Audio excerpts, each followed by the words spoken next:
네, 시간이 상당히 빨리 가네요. 오늘은 컴퓨터 구조 제4강이죠. CPU의 기능과 구조에 대해서 학습을 해보고자 합니다. 먼저 전주에 배웠던 내용 조금 검토를 하고 넘어갈게요. 비교 연산, 컴페어 오퍼레이션 하는 건데요. 이거는 두 데이터를 비교하는 연산이죠. 그래서 익스클루시브 원산의 오화 연산을 통해서 구현된다는 거 여러분들 과제까지 작성을 해보셨어요.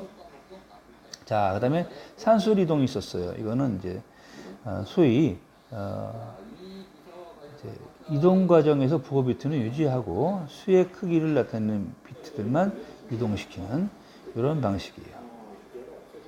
그래서 산술 쪽으로 왼쪽으로 이동하는 방식과 산술 쪽으로 우측으로 이동하는 방식 두 가지가 있다라고 앞에서 설명을 했었습니다.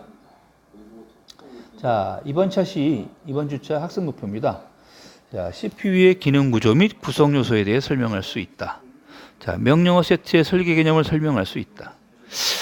CPU에서 원하는 명령어 및 데이터가 존재하는 그런 메모리 위치를 찾는 방법. 우리가 이것을 명령어 주소 지정 방식 또는 어드레싱이라고 하는데요. 이것에 대해서 여러분들 잘 이해하신 후에 설명할 수 있으셔야 합니다.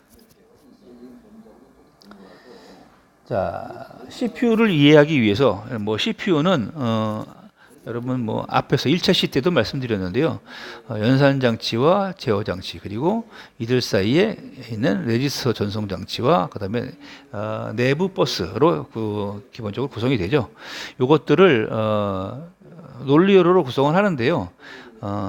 하나의 마이크로 프로세서 칩에다 실장한다고 이렇게 말씀드렸어요. 따라서 마이크로 프로세서에 대한 이해가 중요하다고 할 수 있겠죠.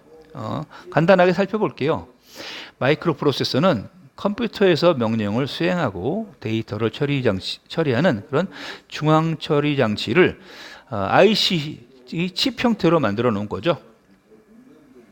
자, 우리가 컴퓨터에 아주 지대한 영향을 미친 사람들이 많지만 그 중에 두 사람을 꼽으라고 하면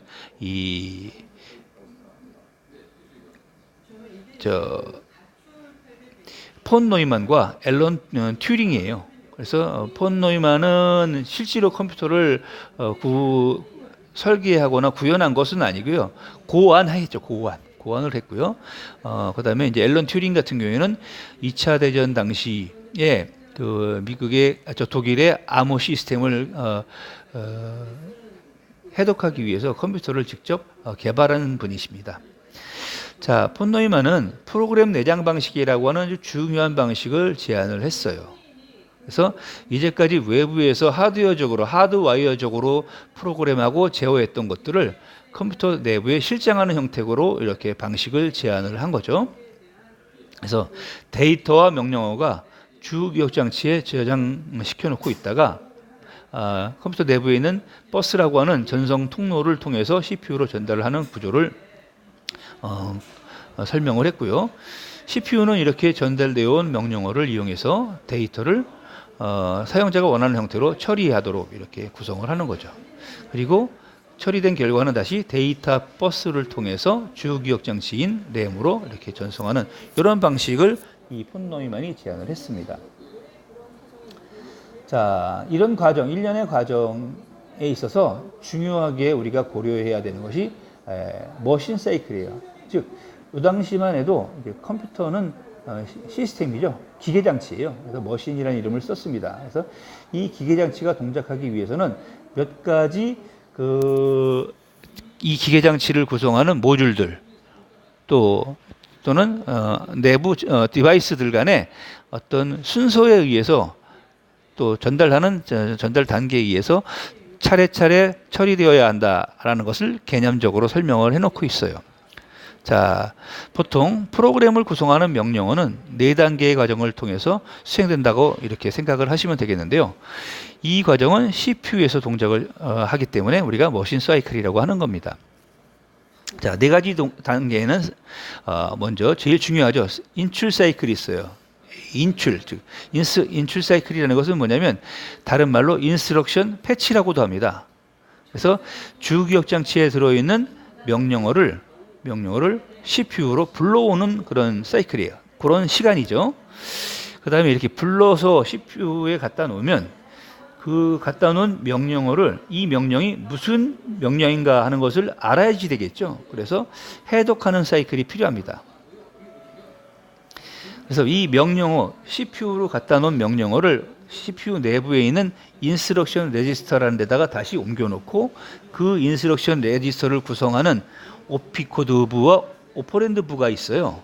중에 오피코드부에 해당되는 부분이 특히 명령의 종류를 식별할 수 있는 코드 필드인데요. 그 부분만을 가지고 디코더가 디코딩하는 겁니다. 그러면 명령의 종류가 일단 구분이 됐어요. 그래서 어떤 명령이라는 걸 파악하게 되면 그 명령을 수행해야 되겠죠. 그래서 수행하기 위해서 실행 사이클로 옮겨집니다. 이렇게 해석된 명령어를 산술 논리 연산 장치를 통해서 실행하게 되는 거죠. 그 다음에 실행된 결과가 나오겠죠. 이것을 주기억 장치에 다시 옮겨놓고 저장하는 그런 스토어 사이클이 필요한 겁니다. 이런 명령어가 수행되는 과정을 여러분 그림으로 이렇게 표현을 해드렸어요. 그래서 제가 설명해 드린 내용을 이 블록도를 가지고 찬찬히 비교하시면서 여러분들이 이해를 하시면 도움이 되겠습니다. 자, 그 다음에 CPU의 그 내부 조직을 보면요. CPU의 내부 구조는 기본적으로 연산장치, 제어장치, 그리고 레스의 집합으로 구성됐다고 말씀을 드렸었어요. 이것들이 서로 장치로만 돼 있으면 아무런 동떨어져 있기 때문에 아무런 역할을 못 하겠죠. 그래서 서로 어떤 처리된 결과 또 서로 다른 기계의 도움을 받아야 되는 거 이런 것들은 이런 내부에 있는 CPU 버스 그리고 인터널 버스라고 하는 이 버스가 뭐냐면 전기적인 그 전송로예요. 공유할 수 있는 전송로입니다. 이 CPU 버스를 통해서 서로 연결되면서 자기가 처리한 작업 결과를 주고받는 거죠.